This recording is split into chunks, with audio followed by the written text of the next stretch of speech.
Mereka lebih suka pelajari soal-soal yang muncul pada saat ujian. Hello para pekerja keras, jam segini lagi pada ngapain? Kamu nonton ini lagi di meja kerja, lagi nongkrong di warkop, atau mungkin lagi rebahan? Apapun aktivitasmu, jangan lupa nonton ini sampai selesai, oke?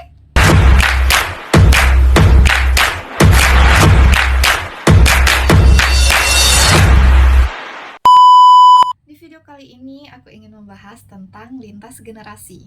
Kalian pasti pernah dengar istilah-istilah untuk julukan pada tahun kelahiran yang dikelompokkan jadi generasi baby boomers, generasi X, generasi Y atau yang biasa disebut dengan generasi milenial, generasi Z, dan yang paling terbaru itu generasi alpha. Sebenarnya istilah-istilah ini muncul pada tahun 1960-an. Para sosiolog mereka mulai bertanya-tanya kenapa ini ada perbedaan antara pandangan dari generasi muda dan generasi tua. Setelah diteliti dan dipelajari, akhirnya para sosiolog memberikan julukan terhadap rentan waktu kelahiran masing-masing generasi. Pengelompokan ini itu tidak serta-merta begitu saja. Nyatanya dalam setiap generasi memiliki ciri khasnya masing-masing, terutama caranya mereka bersosial, caranya mereka belajar, mereka itu memiliki ciri khas atau tipenya masing-masing. Di video kali ini, jadi saya ingin membahas tipe atau ciri atau kebiasaan dari lintas generasi ini kalau belajar itu seperti apa. Yang pertama kita bahas itu baby boomers. Jadi baby boomers ini adalah julukan untuk generasi yang paling tua, yaitu untuk rentan waktu kelahiran dari tahun 1946 sampai tahun 1964. Sudah tua sekali kan? Jadi istilah baby boomers ini muncul, diberikan istilah baby boomers karena pada rentan tahun kelahiran itu 1946 sampai 64 itu terjadi lonjakan yang sangat signifikan untuk kelahiran manusia atau kelahiran bayi sehingga diberikan istilah baby boomers. Jadi untuk tipikal belajarnya baby boomers ini, mereka itu yang pertama sangat suka mendengarkan dan sangat suka bercerita. Jadi kalau kalian mungkin dapat guru-guru yang tua atau dosen yang sudah tua begitu untuk rentan tahun kelahirannya pada tahun 1946 sampai 64, jangan heran kalau kalian dengarkan dia terus cerita terus. Tapi biasanya itu kalau untuk tahun kelahiran segini tuh sudah jadi prof, mereka tuh suka sekali mendengarkan, suka sekali cerita. Itu karena kenapa? Karena memang ini tipikalnya untuk rentan tahun kelahiran 1946 sampai 64 itu memang suka sekali bercerita. Jadi mungkin soal-soal atau pelajaran yang mereka berikan kepada mahasiswanya atau kepada murid-muridnya melalui cerita-cerita, mungkin didongengkan kah, atau ya pokoknya cerita di dalam kelas, itu sudah jadi tipikalnya mereka.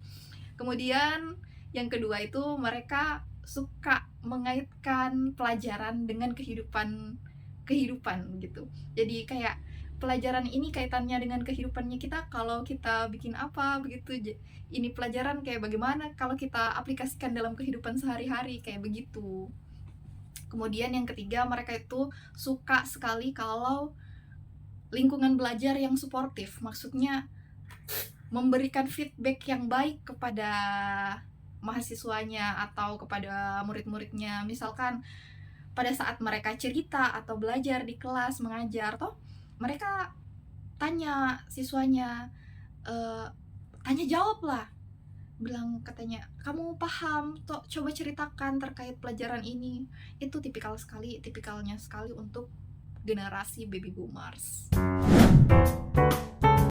Yang kedua itu generasi X.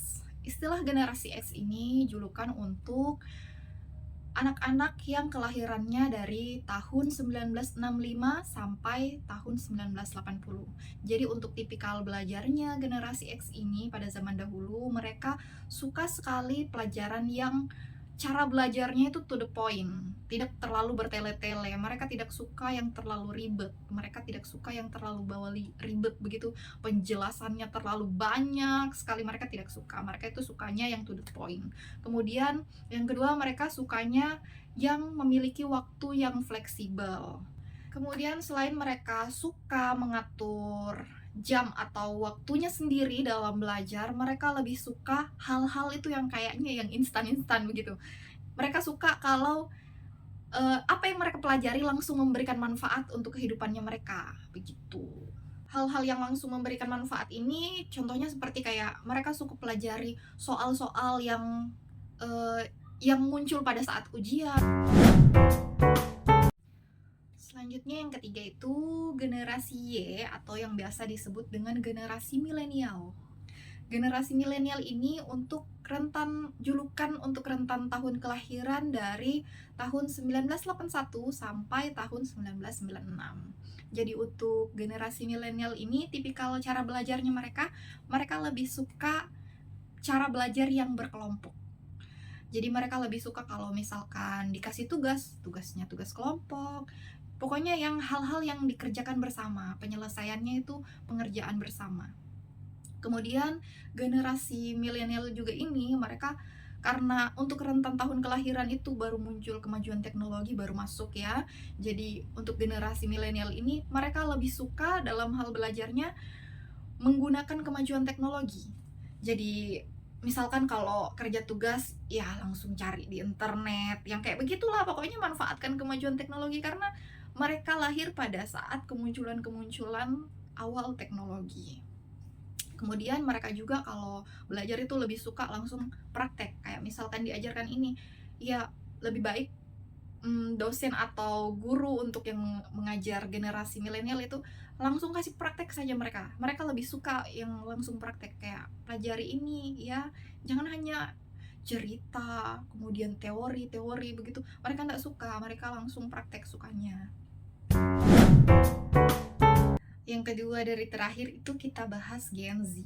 Gen Z ini untuk julukan manusia-manusia yang lahir dari rentan waktu tahun 1997 sampai tahun 2012. Jadi saya ini termasuk Gen Z. Jadi tipikal cara belajarnya ini Gen Z, mereka suka learning by doing. Mereka kayak beda-beda tipis lah sebenarnya dengan generasi milenial. Hanya learning by doing itu kayak kalau generasi milenial tadi itu mereka suka belajar dari pengalaman, tapi mereka ini kalau untuk generasi Z, mereka suka setiap apa yang dipelajari langsung dipraktekkan kayak. Kemudian mereka juga ini mereka dapat mengerjakan banyak hal, istilahnya mungkin multitasking. Mereka itu mampu mengerjakan banyak tugas dalam satu waktu.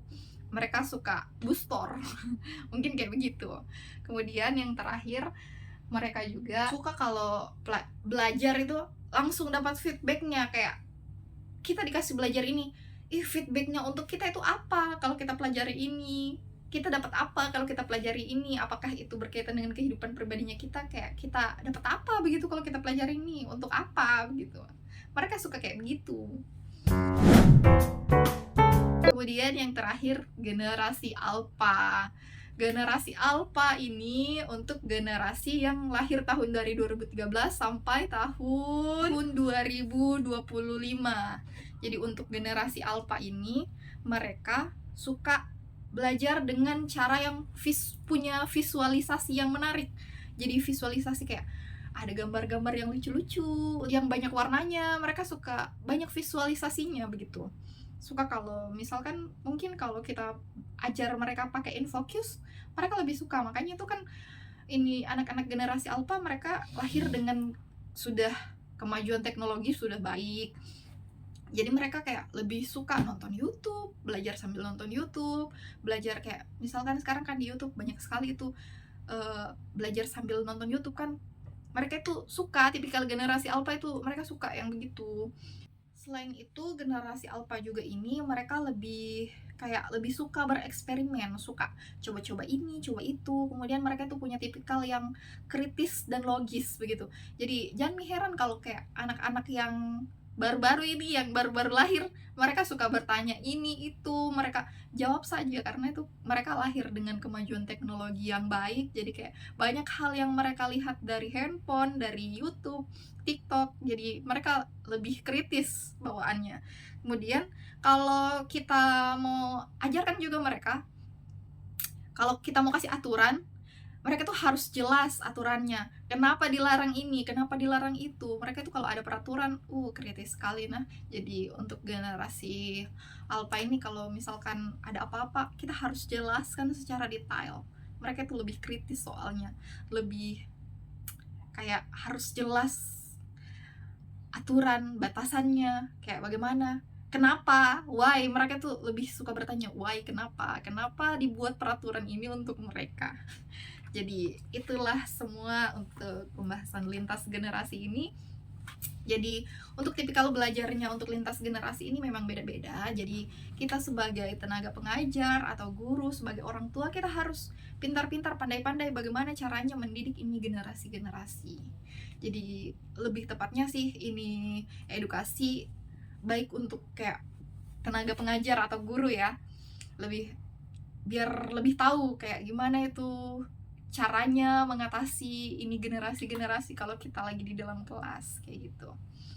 Mungkin sekian video ini. Kalau kalian suka dengan video yang kayak begini, kalian boleh like, comment, dan subscribe. Dadah.